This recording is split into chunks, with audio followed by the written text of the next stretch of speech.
हम मौजूद हैं बड़गाम ज़िले में और ये वही इलाका है जहां पर पिछली रात ज़बरदस्त एनकाउंटर चला। करीब 12 घंटे एनकाउंटर चला और ये माघम सेक्टर है। आप देख सकते हैं यहाँ पे फोर्स पूरी लगी हुई है और ये पूरी सुरक्षा की व्यवस्थाएं इस वक्त कर रहे हैं। ये पूरा का पूरा गांव और जंगल का क्षेत्र है। सबसे बड़ी बात ये है कि हम जब वहाँ पर गए तो हम अपनी आप बीती बता सकते हैं, कोई नहीं जाता। माघम सेक्टर का जो रोडबक जो एरिया है, गांव है, वहाँ पर ये हालात हुए। हर जगह पे पत्थर मार, हर जगह पे बंद और हम कहीं पे भी निकल नहीं सकते हैं, ऐसी हालात है। जगह जगह पे सीआरपीएफ की टुकड़ियां यहाँ पर मौजूद हैं और साथ ही साथ आप देख सकते हैं कि किस तरीके से सुरक्षा व्यवस्था यहाँ पे की जा रही है। जिन लोगों का एनकाउंटर हुआ, 3 लोगों का एनकाउंटर हुआ, इन लोगों ने, हम एकदम ग्राउंड जीरो पे जाके आए हैं, वो घर देख के आए हैं जहाँ पर पूरा का पूरा घर उड़ा दिया गया है। उन घरों में छुप के ये आतंकी रहते हैं और लोगों की मजबूरी ये होती है कि बंदूक की नोक के सामने कौन आवाज़ उठाए। तो खाना खाने के लिए ज़बरदस्ती इन गांव के भोले भाले लोगों के घरों में ये लोग छुपे हुए रहते हैं और कुछ उनके सपोर्टर भी रहते हैं। और साथ में कोई फोर्स आए ना है, पूरा का पूरा एक नेटवर्क बिछा हुआ है कि किस तरीके से ये इतला उन लोगों तक पहुंच जाती है कि फोर्स आ रही है। लेकिन फोर्स पहले रेकी करती है, वहाँ पे कुछ लोग उनके इन्फॉर्मर्स होते हैं, वो इन्फॉर्मर्स हैं, इन्फॉर्मेशन देते हैं। उसके बाद फोर्स वहाँ पर पहुँची, 3 लोगों का एनकाउंटर हुआ, लगभग सैकड़ों गोलियां वहां पर चली हैं, पूरा का पूरा घर उड़ा दिया गया है। वो खुद हम देख के आए हैं। दूसरी बात यह है कि जब ऑपरेशन करके फोर्स वहां से चली जाती है, उसके बाद आतंकी फिर आते हैं उसी जगह पे और उस जगह पे आने के बाद में वो उन जो भी उनके आतंकी मरे हैं उनको सलामी दी जाती है और खुलेआम वो वहाँ पर आते हैं। उस वक्त वहाँ कोई नहीं होता, न पुलिस होती है, न फोर्स होता है। हम उस जगह पे जाके हमने थोड़ा सा वीडियो भी मोबाइल से कैप्चर किया है।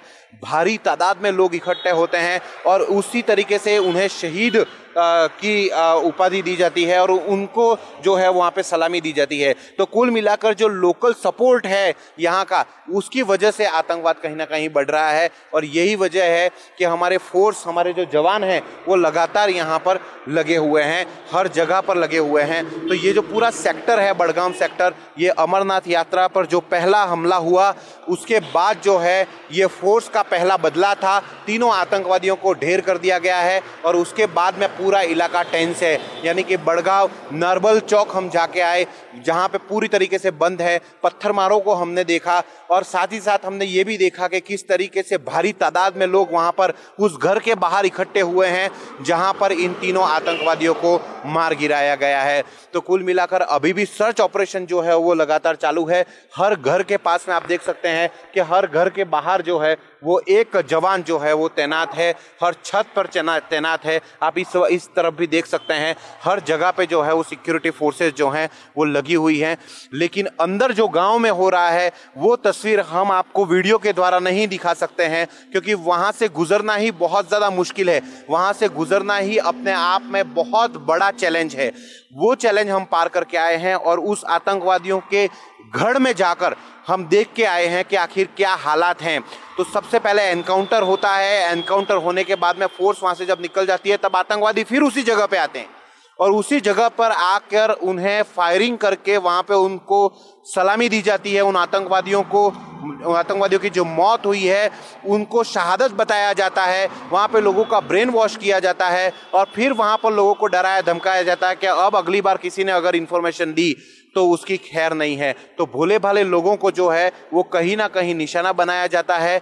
लोकल सपोर्ट जो है वो सबसे ज़्यादा है। यही वजह है कि सिक्योरिटी फोर्सेस को सबसे ज़्यादा तकलीफ़ों का सामना करना पड़ता है। तो ये है हमारी ग्राउंड ज़ीरो रिपोर्ट बड़गाम से, जहां पर एनकाउंटर हुआ, जहां पर 3 लोगों को मार गिराया गया है और अब वहां पर उनकी सलामी का कार्यक्रम चल रहा है। वो कार्यक्रम हम देख के आए हैं, अपनी नज़रों से देख के आए हैं, जिसका हमने एक मोबाइल वीडियो भी उतारा है क्योंकि वहां पर निकलना और कैमरा निकालना बहुत मुश्किल है क्योंकि ना तो वहाँ पे सिक्योरिटी फोर्स होती है, न ही वहाँ पुलिस होती है, वहाँ कोई नहीं होता। एनकाउंटर होने के बाद में वो पूरा का पूरा इलाका जो है वो कहीं ना कहीं आतंकवादियों के जो आका हैं वो वहाँ पर आते हैं आते हैं और उनको सलामी देते हैं, वो पूरा एरिया अब उनके कब्जे में हो जाता है। और वहां पर एनकाउंटर होने के बाद क्यों सिक्योरिटी फोर्सेस नहीं पहुंच पाती हैं, उसका सबसे बड़ा रीजन है कि जितने भी पॉइंट्स हैं उस गांव तक पहुंचने के, वो तमाम जगह पे बंद कर दिए गए हैं। जो बारामूला हाईवे इस वक्त आप देख रहे हैं, ये हाईवे जो है वो हाईवे के जितने भी एंटर पॉइंट हैं मागम सेक्टर में जाने के लिए सारे बंद हैं और वहाँ पे पत्थर मारों की फौज खड़ी हुई है। हम देख के आए हैं अपनी नज़रों से कि किस तरीके का खौफ वहाँ पर है और ये खौफ हमने महसूस किया है, लेकिन हम फिर भी गए और ये ग्राउंड जीरो रिपोर्ट आप तक पहुँचा रहे हैं। अभी भी सिक्योरिटी फोर्सेस जो हैं वो इस्माइल की तलाश कर रहा है। इस्माइल पाकिस्तान के मीर गांव का रहने वाला है जिसने अमरनाथ के यात्रियों के ऊपर हमला किया और उसके ऊपर अभी 10 लाख रुपए का इनाम रखा गया है और अभी भी सिक्योरिटी फोर्सेज जो हैं वो लगातार सर्च ऑपरेशन कर रही हैं।